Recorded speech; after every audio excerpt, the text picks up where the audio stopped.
Hey there, we got a question for you guys. Do you ever think about living in the world of a video game that you play? Imagine being able to be in and explore any game. A world filled with cities to roam, islands to discover, and friends to meet. A world where you'll have places to go, things to see, and invisible walls that are there to keep you in place. Sounds good, right? Well, not really. You see, video game worlds, beneath all the comfy exterior, fascination and wonder, would not really be suitable to live in. Sure, things would obviously look fine and dandy from the perspective of an all-powerful character that you would be in control of. But what if you were an NPC, another random soul living their daily life in the confines of a digital world? And that's why we're going to take a particular game world and talk about why it would suck to live in it. Of course, these reasons might range from in-your-face obvious facts to mere nitpicking, because yeah, sometimes even the tiniest reason counts. And what better way to kick off a series like this than a critically acclaimed RPG with an amazing story and great world building? Fallout New Vegas. Now hold on, before you guys go hitting that dislike button, this is in no way about us trashing the game. No way whatsoever. Yeah, as a matter of fact, New Vegas is still my favorite Fallout game and among the best RPGs that I've played. So, just to be clear, we are not dissing New Vegas as a game. We're just saying why it would suck to live in the post-apocalyptic Nevada wasteland. So switch on your Pip-Boy and grab a Nuka-Cola. Sunset Sarsaparilla. A sunset what? Sunset Sarsaparilla, it's the most popular beverage. This type, you know what? Never mind. So grab a Sunset Sarsaparilla and stick with us as we discuss why living in the world of New Vegas would suck. For those of you who are unaware, Fallout New Vegas, which was released in 2012, is the fourth main entry in the Fallout series. In this game, you play we can actually use this handy summary from TV tropes. Unlucky delivery person gets shot in the head, hunts the person who shot them, and resolves a three-way turf war over post-nuclear Las Vegas. Okay, that works. Yeah. Imagine a post-apocalyptic nuclear wasteland. The world you used to know and love is gone. Everywhere you go, you see ruins of the old world.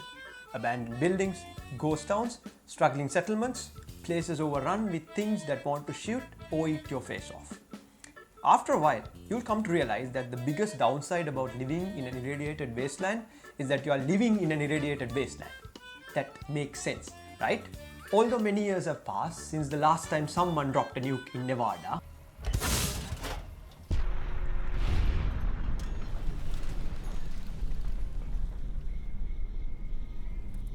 a reasonable amount of time has passed since the last time someone dropped a nuke in Nevada, but the wasteland still isn't radiation free. You can't wander off far without stumbling across small pockets of radiation, or in certain cases, entire regions thick with radioactive muck. Sure, hazmat suits and other similar radiation-proof clothing are there, but it's quite difficult to get your hands on them.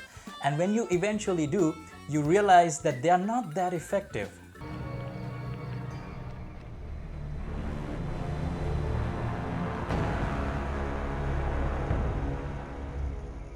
And we can't forget the scourge of the wasteland, the raiders. Bunch of thieving, raping, pillaging scumbags who hang out in groups throughout the wasteland. Here in New Vegas, they come in 4 different flavors. The losers who run a hotel, the losers who are nothing more than a nuisance, the other losers who ambush you and still nothing more than a nuisance, and fiends. And boy oh boy, the fiends. See, when compared with the other raider gangs, the fiends are on a whole new level. These guys are sadistic, deranged chem addicts that has even the NCR on edge. Yep, you heard that right. The NCR, who is basically the authority around these parts, they are scared of the raiders. So scared that they give the entire process of wiping out major fiend leaders to a courier. Yeah, the whole I am the law thing of the NCR, it doesn't quite work well with the fiends. Maybe they should focus on making the wasteland economically stable. And speaking of the economy, we really have to talk about the currency, or what passes as currency around these parts actually. Bottle caps. Hooray! Sure, printing money after the world is beginning to rise up after a nuclear disaster may be tough, but couldn't you have at least adopted some other form of currency? Something less heavy and ridiculous and clumsy than Gee, I don't know, bottle caps? Imagine going shopping. You would literally have to lug around a whole lot of bottle caps just to go to the store and buy something basic. Or imagine running away from something nasty while carrying a heavy sack full of caps. Sounds fun? Of course not. And on top of this, you have both the NCR and the Legion introducing their own form of currency, which is obviously gonna lead to a major exchange rate related confusion. But yeah, it seems nothing is quite as popular as the old bottle cap. Well, you know what they say, with all these bottle caps in your pocket, you're bound to go jingle, jangle, jangle. Am I right? Huh? As we mentioned before, the wasteland is a harsh place. You wake up to this brownish yellow muck every day and go about your daily routine, which would usually be either scavenging for pre-war sugar bombs, or delivering packages across the Mojave, or running your casino full of posh cannibals, or whatever the hell the NCR does. They just patrol the wasteland wishing for a nuclear winter. Patrolling the Mojave almost makes you wish for a nuclear winter. But that's if nothing killed you in the dead of night while you were sleeping. So hey, you gotta protect yourself. And that's where them weapons come in. And trust me, you're gonna be spoiled for choice. For starters, you got your unarmed and melee weapons, spiked knuckles, switchblades, boxing gloves, power fists, golf clubs, glowing axes, Shiny. sledgehammers, Cloud Sword from Final Fantasy VII, sledgehammers that have been pimped out. You know, the usual. And then you got your standard guns, pistols, revolvers, more pistols, more revolvers, silence pistols, revolvers that play a guitar riff in drone. Classy. BB guns, hunting rifles, submachine guns, shotguns, Tommy guns, light machine guns with sniper scopes. Hold up, what? Light machine guns with sniper scopes. Are they effective?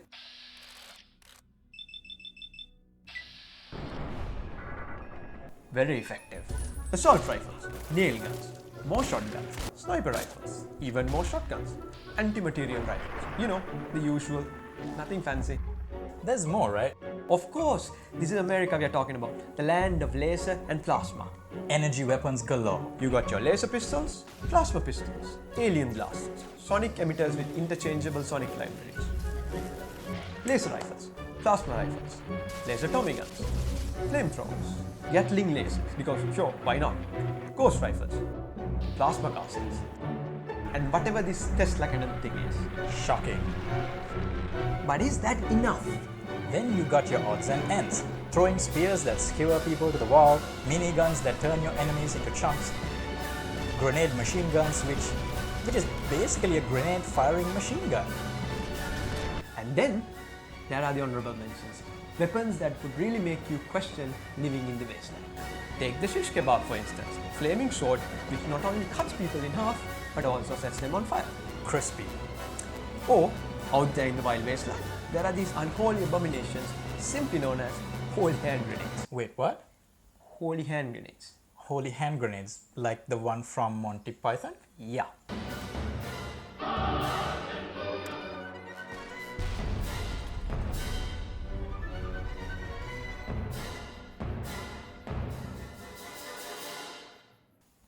Cleansing. Or, if you manage to, Take drugs, kill a bear. maybe you can craft yourself a nice gauntlet that you can then use to kill even more bears. This is quite ironic and so wrong at the same time. Or take a rocket launcher, a couple of yards worth of explosive damage right on your shoulders. Trust me, getting your hands on one of these would be so good, you won't need anything else. Unless you're at the receiving end of one, say like a bunch of tribals living their peaceful existence somewhere in the mountains of Zion, and along comes a courier with a rocket launcher. Roll the montage.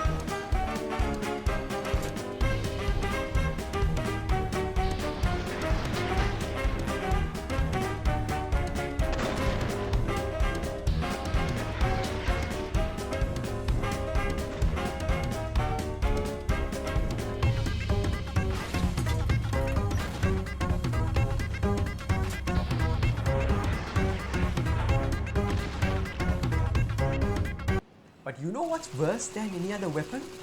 What's worse than any grenade machine gun or shish kebab or holy hand grenades or rocket launcher? A weapon which proves that after all these years of nuclear war and radioactive fallout that people are still dumb?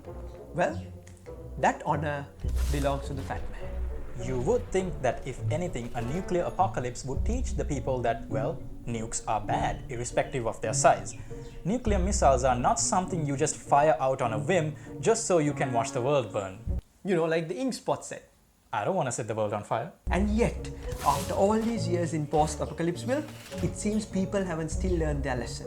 Sure, this irradiated contraption was designed before the Great War and even saw use in some of the battles, but that was years ago. Years! But that's not an excuse to use this now. Seriously though, have you just gone out one day, take a look around and was like, gee, you know what this place needs? More nukes. What if you were lucky enough to be born in a vault? Or lucky enough to get your hands on a sweet, sweet Pip-Boy? Now that would tip the odds greatly in your favor, no matter what weapon you can get your hands on. Why go through the hassle of actually aiming and shooting your weapons when the Vault Assisted Targeting System, or VATS, could do it for you? You not only get to literally freeze time, but you also get to target which part of their body that you're going to shoot. You can watch in glorious slow motion as your enemies get dismembered and have their heads explode into 1,000 bloody pieces. It's awesome. Yeah, this would be helpful as long as you have a Pip-Boy yourself. Being on the receiving end of this would definitely suck, especially after you repeatedly get shot in the face. You could say that with bats, you're gonna stop your enemies dead in their tracks. Get it? Dead in their tracks, because time is frozen and all, and you got bats and, huh?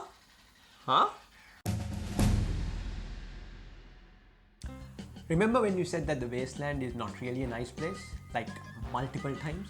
Yeah, that's not just because of the radiation. You see, the wasteland is home to a lot of things that are either trying to shoot or eat your face off, and sometimes not even in that particular order. It might seem okay as long as you stick to settlements and safe traveling routes, because unless you actively piss them off, the goody two-shoes Rangers and Roman reenactment parade ain't gonna bother you. Which leaves you with the raiders we mentioned above, and yeah, they can be a pain in the ass. But then, there's the non-human threats. You mean like the robots? Those hunk of junks ain't much of a threat. Correction, those hunk of junks ain't much of a threat most of the time. Sure, Mr. Handys and Protectrons are total weak sauce, but when was the last time you went up against the Sentrybot or an upgraded Securitron?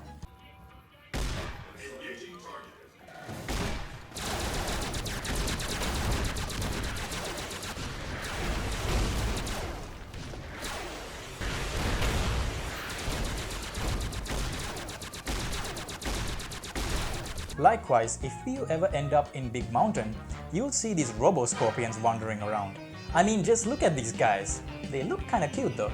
Okay, so what else do we have here? Disgusting overgrown flies who throw their larvae at you. Check. Overgrown fire ants. Check. Overgrown mantises. Check. That's the thing with nuclear radiation. It would enhance everything. If you thought something was already big and ugly, it would just get bigger and uglier.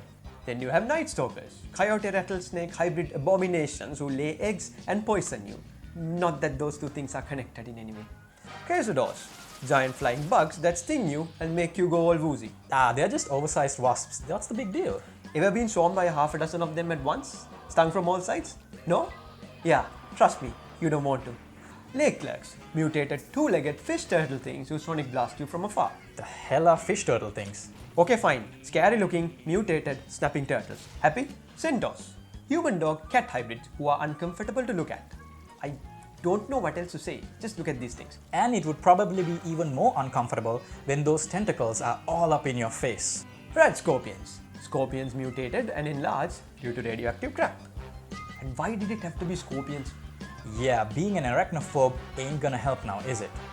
And then there's death claws. You all thought trolls hiding under bridges and demanding tolls in fairy tales was bad? Then trust me, you haven't gone past Quarry Junction. Yeah, death claws. Giant mutated lizards who leap first and swipe later. That is unless you die of a heart attack in the first place after seeing them run at you. I mean, look at the size of these guys and how menacing they look. If you need a reason to stay indoors today, this should be convincing enough. And last but not least, spore plants, because hey, why just settle with hostile wildlife? Why not hostile plants too? Plants that swipe at you with their terrifyingly large teeth. Venus flytraps that are trying to eat you, who also spit sharp thorns at you as well. Because in the Mojave, if the fauna doesn't get you, the flora will.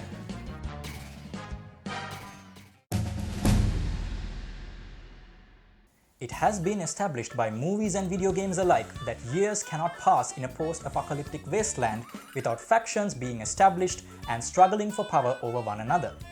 In certain cases, most of these factions are, well, downright evil. But here in Nevada, things are a bit On one side, you have the NCR, the New California Republic, a shining beacon of hope, democracy, and all that is right with the old world values. Their soldiers are poorly trained and equipped, their president is a bit of a mixed bag, they have raid issues, and they trust people too much. On the other hand, there's the Caesar's Legion, a faction modeled after a civilization of a bygone era that hopes to conquer and unify the wasteland under a single banner. They're a bunch of slaving, pillaging, raping assholes, they dress like frat bros at a Roman costume party, and their leader is not at all what he's hyped up to be. And on another hand, there's Mr. House, the mysterious charismatic billionaire who keeps the New Vegas Strip up and running with his army of Securitrons. He's actually not a man, he's a robot-faced corpse thingy, he's an authoritarian guy who forces people to submit to his will using surveillance and technology. Then there's the Brotherhood of Steel. Power armor-wearing techno-nerds hiding in a bunker. The Kings, Elvis impersonators who are into jailhouse rocking.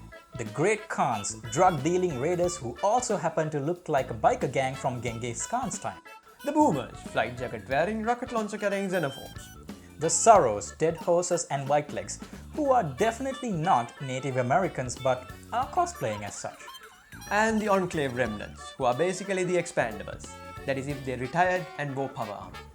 You see, dress code is not the only thing which is really gonna bother you. Most of the people out here has definitely got something wrong with them. They're either too trusting, too weird, somewhat sinister, or downright creepy. Take Sheriff Mayers for instance, who is definitely not a powder ganger, but is seen hanging out with them nevertheless. If Mayers later becomes the sheriff of Prim due to the courier's meddling, he'll have this to say on the radio. Prim formally sworn a new sheriff today. RNV reporters were on hand to hear the new sheriff address the crowd. Howdy do, folks. I'm Sheriff Myers. Be good, or I'll shoot you dead. Yep, that's exactly how a sane sheriff would sound like. Or take the previously mentioned Brotherhood of Steel, who, after suffering a major loss at the hands of the NCR, have gone into hiding in a bunker in a place called the Hidden Valley. Yeah, it's literally called the Hidden Valley, so obviously they gotta be very wary and cautious when it comes to outsiders, right? Right? Wrong! If you manage to befriend one of their wandering scribes, who is kind of like a joke within the Brotherhood itself, they'll be like, nah, you came with Veronica, you're cool. Seriously? Seriously? Just because one of your own comes inside your top secret bunker bringing a total stranger with them, you're just gonna trust them? And let them walk around freely, pushing a button here, hacking a computer there? And then there's Nobab Noonan. Basically everything he says, well, just take a listen. You've seen them too, haven't you? I can see it in your eyes. I knew I wasn't the only one. Folks will tell you that they seen ghouls up near the rocket factory. Sensationalist hooey, cooked up by superstitious yokels, seeing phantoms of their own imagining. Ghosts, commie ghosts, who don't know they're dead, hoping to steal our rockets so they can fly up and paint the moon pink and draw a Lenin face on it. And if you think he's just being eccentric when you meet up in person, here's what he says on the radio. Unidentified aircraft were spotted flying over the RepCon test site by a local crackpot. He spoke to a toy bear near one of our microphones. It's ghouls, I tell you. Religious ghouls in rockets looking for a land to call their own. Don't you laugh at me. I know a spell that'll make you show your true form. Cave Rat taught it to me. But wait, it's not only the people who are weird, the robots are weird too. Take Yes Man, a reprogrammed Securitron who plays a major role in the courier's ambush, who basically reacts in a not so subtle way if confronted about it. I'm the courier Benny shot. I know that's not true, because you still have a head. I'm serious. That's not funny, you getting shot in the head. And then there's all these reasons that might sound trivial but would really start bothering anyone who would want to live here. For instance, why does every vendor buy anything that you pile up on them? Are they forced to do it? Wait, so if I become a trader, does that mean I'll have to buy random junk that people sell me too? Why is almost everything so cluttered and messy? Can't people take some time to organize the place that they're living in? Why do super mutants and Nightkin give you a creepy-eyed stare when you stand close to them? Why do tunnelers exist? How is Leggett crazy fast while wearing all that heavy armor? If holograms can attack us head-on, why can't we just attack the holograms back? Why is this guy doing push-ups when all his buddies are dying around him?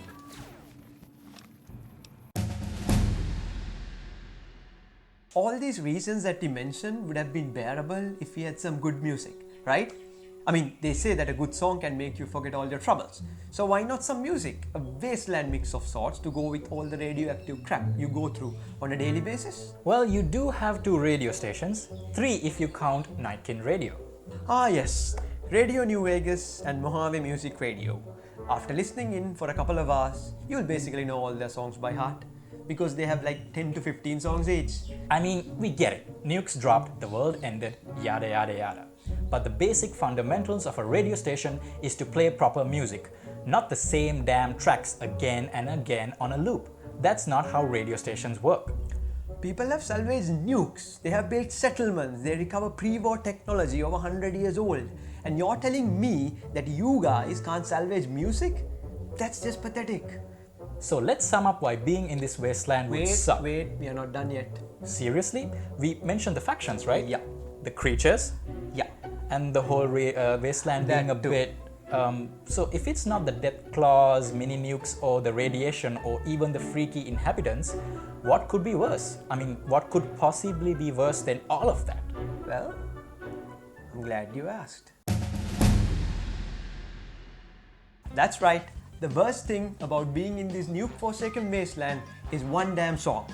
And that song is none other than Johnny freaking Guitar. The most boring, depressing and miserable song this side of the Mojave. It's not really such a bad song, is it? What? No, it is. As we mentioned earlier, there's 2 main radio stations in the game. And guess what? This damn song is in both of them. And if that wasn't enough, Tabitha, the Nightkin who runs Black Mountain Radio, she plays it as well. I mean, sure, it kind of plays every once in a while. I mean, come on. Why is everyone in this damn wasteland so obsessed with this damn song? Is it that popular? Do people keep requesting it? Do they like listening to depressing music where a woman sings about her lover boy with a guitar? Yeah, I don't think they dropped enough bombs in the Mojave. No wonder people are throwing themselves off the hood end.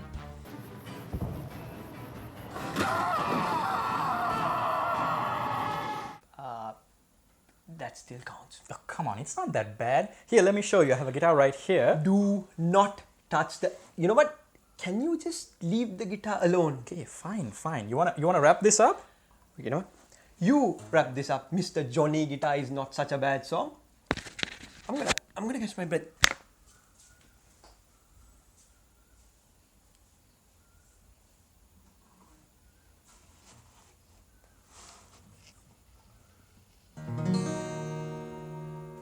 A few moments later.